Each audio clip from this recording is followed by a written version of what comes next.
Γεια σας. Μέσα στα επόμενα λεπτά θα μιλήσουμε για μια νέα ιδέα που έχει τη δυναμική να γράψει ιστορία στο χώρο του δικτυακού μάρκετινγκ.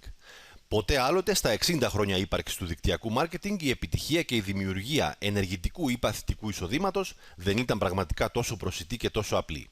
Εξαιτίας αυτής της ιδέας, αυτής της μορφής απασχόλησης, θα υπάρξουν άνθρωποι που ασχολούνται για πρώτη φορά με δίκτυα και θα δημιουργήσουν μεγάλες ομάδες, άνθρωποι που ασχολούνται μήνες ή και χρόνια χωρίς αποτέλεσμα και θα δημιουργήσουν μεγάλα εισοδήματα σε λίγους μόνο μήνες, και ήδη πετυχημένοι δικτυωτές που θα δημιουργήσουν μεγαλύτερα δίκτυα από ποτέ.